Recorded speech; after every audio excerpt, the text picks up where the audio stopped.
Hello everybody and welcome to another edition of our Community Access. This week, Terry visited with the author and agent Cyle Young. Then another ribbon cutting, this time for the Shield Financial Group. All today on our Community Access.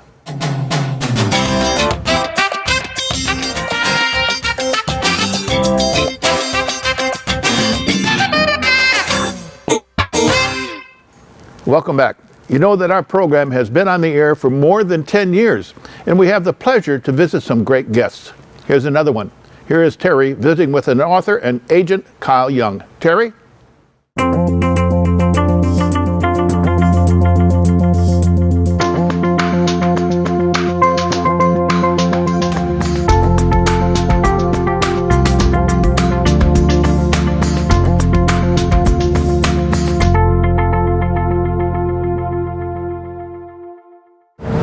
Hi, welcome to another special edition of our Community Access.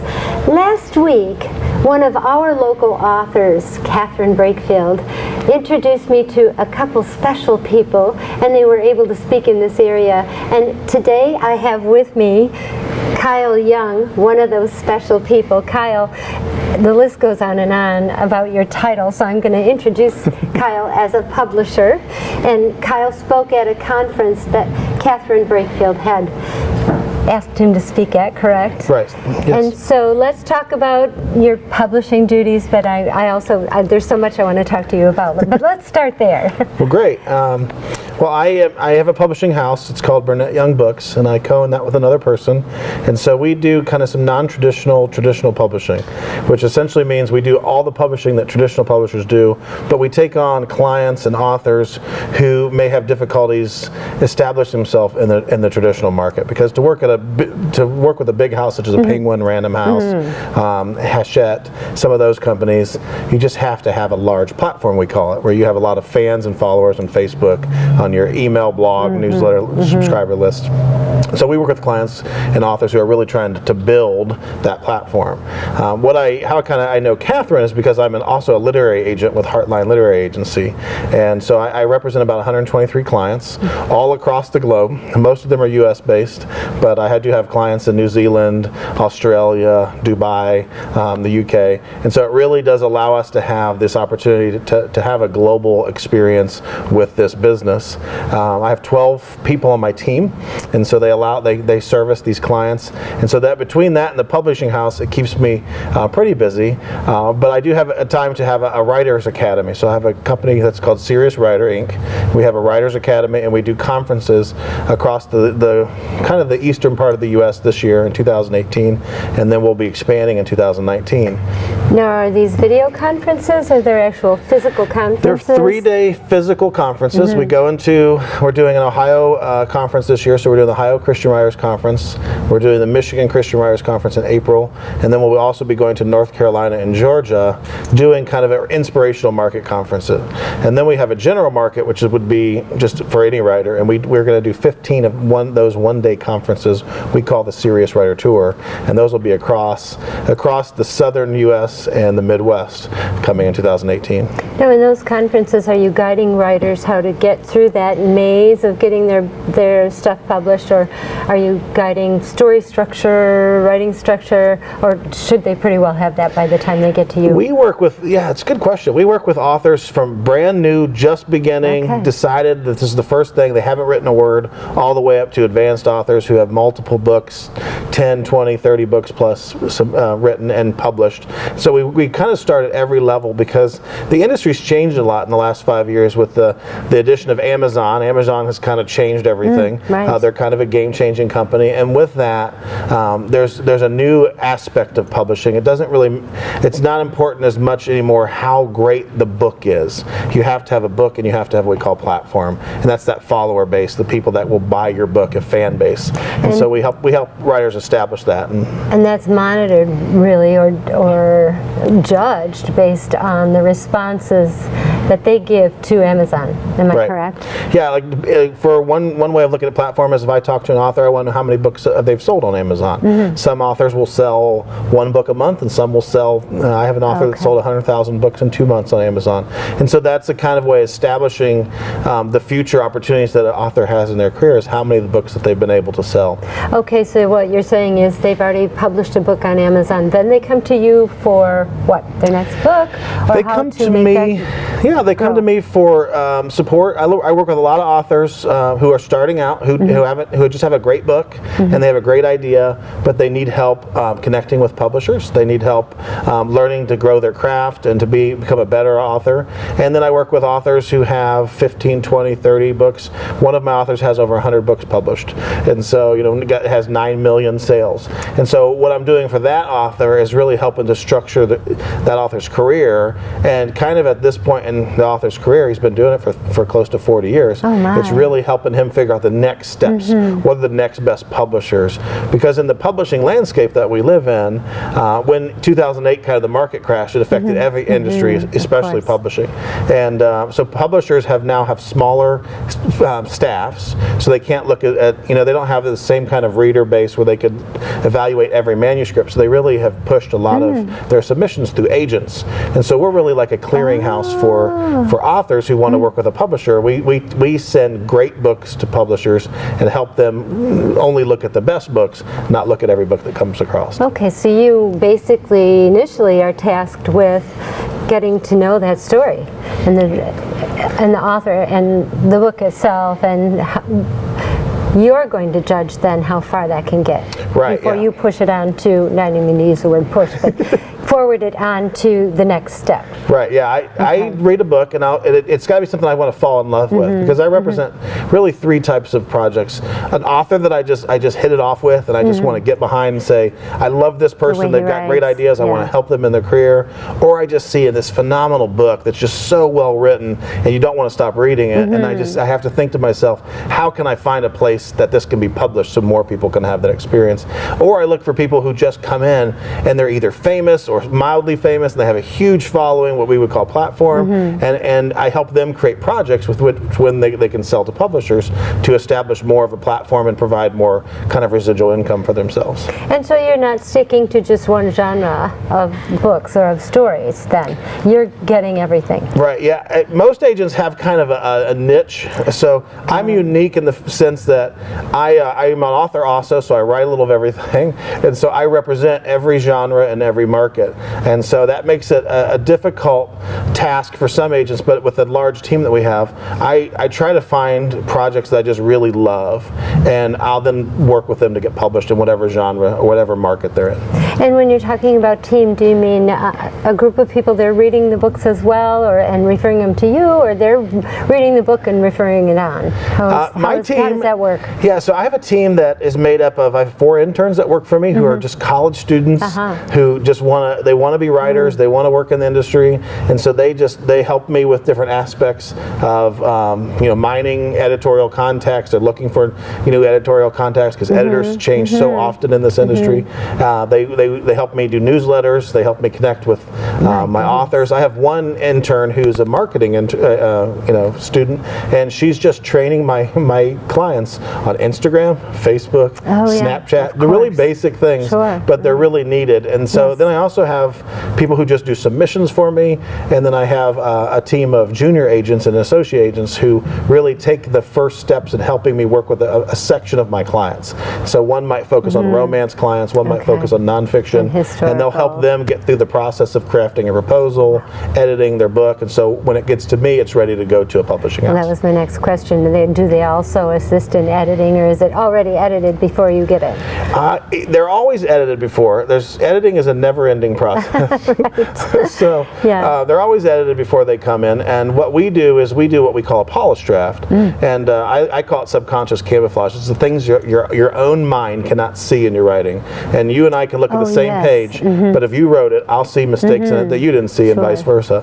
And so we take them through a process of kind of uncovering the subconscious camouflage and helping them polish that out of their project before we send it on to publishers. Is there a trended interest in genre right now? Oh, there's always a trend. The problem with trends is that they're always moving so fast, it's very hard to hit the trends. I have a few authors who can write very fast, and a lot of some of the best-selling authors you'll see on Amazon now are self-published, and they'll write a book in 5 days or 3 weeks.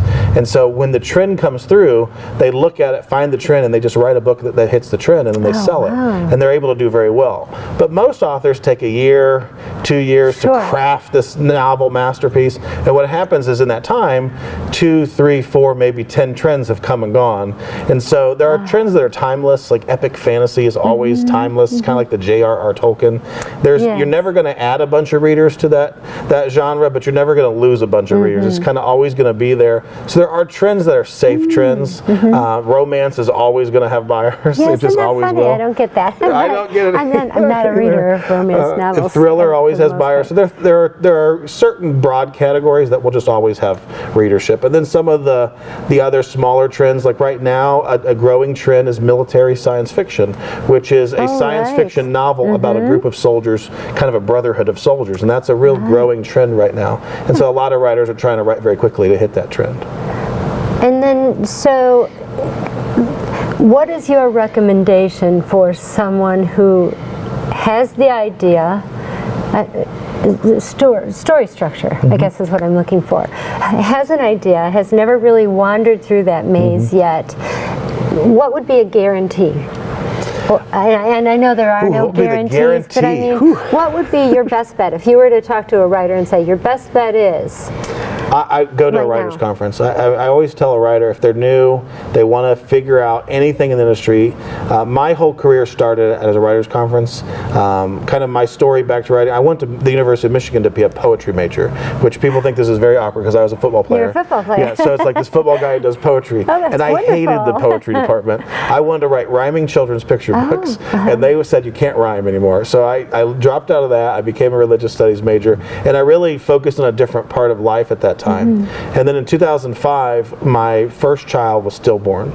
And during that process of just grieving, I just started journaling because I didn't know what else to do. And just experience all these emotions. I had to communicate to family and friends who were worried about us. And that got me back into writing. And so what I did at that time, my wife told me, you said you always want to go to this writer's conference. Why don't you go? And I went to the writer's conference, and it changed everything for me. I met other writers who were at the same spot in life as I was. They were trying to figure it all out. I won some awards, which made me realize that I could write. I got my opportunity for my book to be published at that conference. And so it started me on a journey that then one day, 4 years later, I'm sitting at that same location at a different kind of novelist retreat. And I was just talking about my dreams for the future because I love business and I love the way the publishing industry works. And my agent said, well, one of our agents just retired. Would you like to join our company? And so 3 days later, I was in Pittsburgh and I became a literary agent. So that was kind of my journey, and that journey has been repeated by so many other authors that I work with, where they say that their life changed at a writer's conference. So I think whether it's learning story, structure, show versus tell, how to craft a book, how to write a 3-act, story, it really is just going to a writer's conference and meeting other writers who can encourage you, help you, support you, and teach you what you need to learn. I think that's the best that any writer can do. I think that's the surest bet in the industry, is going to a writer's conference. And so would you say don't be intimidated if that's not what you studied in school, or even if you didn't go to school, don't be intimidated, go to these writers' conferences? Right. Everything I learned in high school, it is completely wrong in the current state of the publishing industry. We learned things in high school like you were supposed to always find a different way to say someone spoke, like he spoke softly or she whispered. Correct. Now in the industry, 95% of those just need to be Cyle said, and that's it. And so much easier to read. It's so much easier, and because they say that said just disappears because you see it so much, it just disappears. The reader doesn't pay attention to it, and so there's a lot of little things like I was taught in high school that when I first started to go to conferences, I realized, oh, I'm not a very good writer because I'm writing like I was taught in high school. And so I think for anybody, it doesn't matter what they've learned or what they've not learned, because I think if they've not learned about writing, they're just kind of a blank canvas, and they can learn and they can be built on top of that. But for some of us who went to college or high school and took English classes, we may have to relearn some things to be able to publish in the current state of the industry. That's the hardest thing to do, is to relearn it. Yes, it can be difficult. Very interesting. We are with Cyle Young today, author, publicist. The list keeps going on, so don't go away because we're going to talk some more.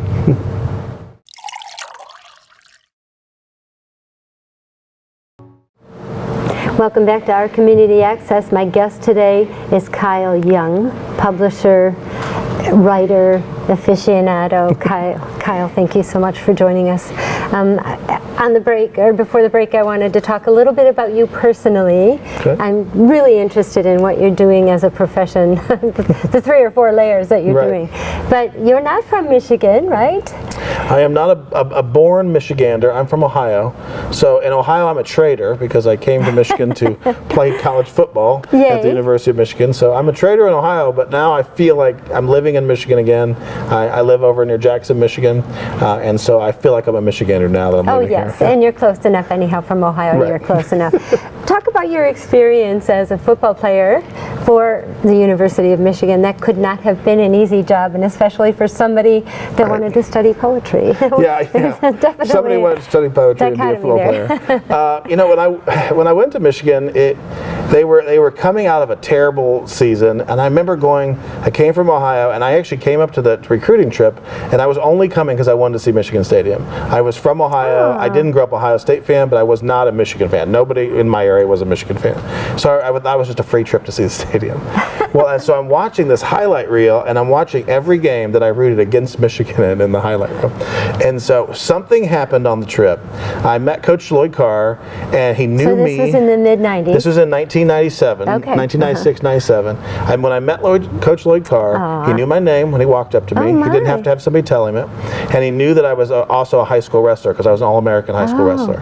And so he asked me how I did in the All-American championship. And so no one had to prompt him.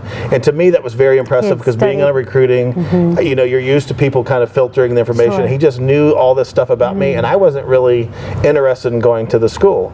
And so that really impressed myself, impressed my family. And so by the end of the weekend, this boy from Ohio who didn't want to go to Michigan went home, and we were singing "Hail to the Victors" in the car on the way home. And so at that point, we really knew that this was a school. This was a school for me, and really made the decision as Coach Carr offered me the opportunity if I wanted to continue to wrestle, to be part of the wrestling team, which I did my last 2 years as well. And so that kind of sealed the deal. You did your last 2 years in college? My last 2 years in college, I played football and I wrestled. Yeah. Well, so how did that go? That you had 2 years off in wrestling, just to keep that mindset? It went about as well as you think. I was so out of shape. Even so I couldn't even breathe by the end of a regular match because football shape and wrestling shape is not the same. Right. So I competed in one tournament just to say that I could do it and I could win at the college level, but I just wasn't in shape. So I actually helped the heavyweight wrestler. I helped with his training partner, and I just had a lot of fun with it. But I was able to do that and just enjoy that experience at the collegiate level. But I didn't wrestle the first 2 years because we won the national championship my freshman year. And so, you know, at that point, we were all kings of the world. Sure. So we flew to the White House to meet President Clinton. How nice. And we had all these amazing experiences. So at that point, you know, as a young 18, 19-year-old, I wasn't interested in doing anything but, you know, being a football player at that point. And so two totally different games. One is a team game with a lot of brain power, really, and a wrestling is a one-on-one. I mean, that's all your own strength, and granted your team is behind you and cheering for you, but it's all up to you. Right. What were some of the most difficult experiences that you had or that you didn't expect to have as a football player? I didn't expect to have to work every day. I mean, they tell you this, but like I think we got off maybe 2 weeks a year, 3-4 weeks a year.